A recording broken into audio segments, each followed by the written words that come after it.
Welcome to Spotlight. I'm Alice Irizarry. And I'm Colin Lowther. Spotlight uses a special English method of broadcasting. It is easier for people to understand no matter where in the world they live.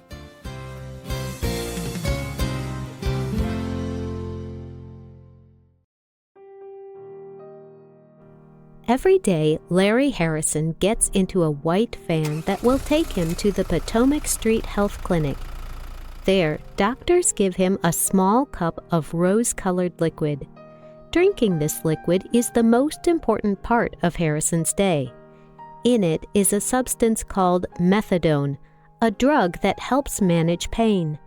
But methadone also helps people who are addicted to opioids like heroin and fentanyl. For more than 10 years, Harrison used heroin. Heroin, a powerful painkiller, also causes intense feelings of pleasure. He could not stop taking it, and he used too much. His addiction ruined his life. It cost him his family, his friends, and his health. Harrison's path toward recovery has been a long one. He has not taken heroin in 2 years, but he still longs for it, and his story is common. Fighting addiction is a struggle. It can take many years and much help. Some people never fully recover. The good news, though, is that recovery is possible. Today's spotlight is on the science of addiction, but it is also on how people can recover. Addiction, also called substance use disorder, is a disease of the mind and body. It is when a person depends too much on something, either physically or mentally. If people are addicted to something, it feels like they cannot live without it, and it is very difficult to persuade them otherwise. Larry Harrison is a good example of addiction. When Harrison first started taking heroin, it was to help with his pain. But as time went on, he felt like he needed it. He was no longer trying to reduce pain. He felt like he needed the heroin to survive. He did not care how he got it or where it came from. Before being addicted, he had a wife, 2 children, and a good life. But his addiction stopped him from thinking clearly about these things. His family life fell apart. He became homeless, and he spent most of his days searching for more heroin. It did not seem like there was anything else he could do. Dr. Tyler Cole is a doctor with the Colorado University Hospital. He treats people like Harrison. He spoke to University of Colorado Health about what drugs like heroin do to the brain. Your brain just becomes a slave to the drug. You cannot break free. It does not matter if you have children. It does not matter if you have willpower like iron. You cannot do it on your own. You need a whole team. Heroin was unhealthy for Harrison. It changed how his mind understood the world. But addiction comes with many other related health issues. For Harrison, there was the fear of overdosing, or taking more heroin than his body could manage. It is easy to die from heroin overdose if it is not treated correctly. The drug can cause a person's heart to slow so much that their blood stops flowing. But there are many other health-related issues with heroin. Many heroin users inject the drug but do not use clean needles. This leads to infection and serious diseases like HIV. According to the World Health Organization, 80% of drug-related deaths are from drugs like heroin. That amounts to more than 480,000 deaths each year. Still, people like Harrison continue to risk their lives for drugs. Sometimes this is because drugs are pleasurable.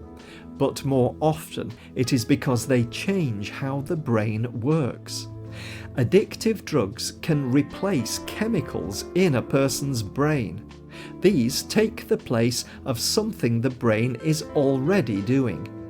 When a person becomes addicted, the brain stops producing these chemicals, so the person needs the drug to feel normal.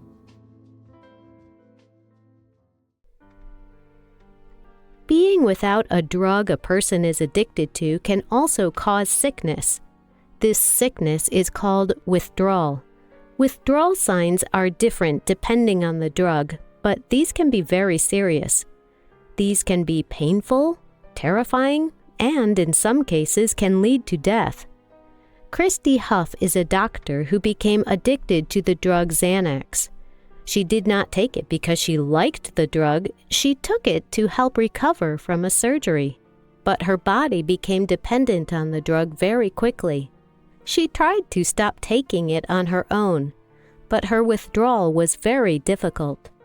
In 2017, she wrote about her experiences on the website Benzodiazepine Information Coalition. I have developed new and worsening feelings. I often awake early in the morning with my heart beating hard. I shake all over with pure terror. Sometimes it is so bad I shout for God to help me, but there is only silence. Some days I'm too weak to do much more than lie in bed. Dr. Huff took years to fully recover from her addiction. Her withdrawal made it impossible for her to work. Often she was too tired to care for her children. Each week she would try to take less and less of her medication, but even the smallest changes would make her very sick. To recover from addiction, people must recognize their addiction is harmful, but they must also make it through withdrawal. Even then, addiction is not fully over. Many addicts still want their drug even if they do not need it anymore. This desire never really goes away. This is one reason doctors call addiction a disease. It damages the structure of the brain to make an addicted person want more. If you are fighting an addiction, you do not have to fight alone. Getting help is the most important part of fighting addiction, from a doctor, a social worker, a religious leader, or even an addiction group. There are many resources to help. Doctors can help you deal with the physical and mental effects of addiction, and counselors and religious leaders can help you deal with the emotional and spiritual effects. Addiction support groups can help you feel less alone. Fighting an addiction can feel hopeless, but there is hope. Many people have successfully fought against their addictions. This fight does not happen all at one time. Instead, it happens one step at a time. Admitting the addiction is the first step. Getting help is the next step. And every step brings you into a new and better life. Have you ever dealt with addiction? How did you fight against it? We want to hear your thoughts. You can leave a comment on our website or on YouTube.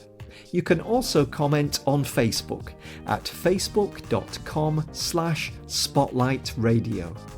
The writer and producer of this program was Dan Christman. The voices you heard were from the United States and the United Kingdom. All quotes were adapted for this program and voiced by Spotlight.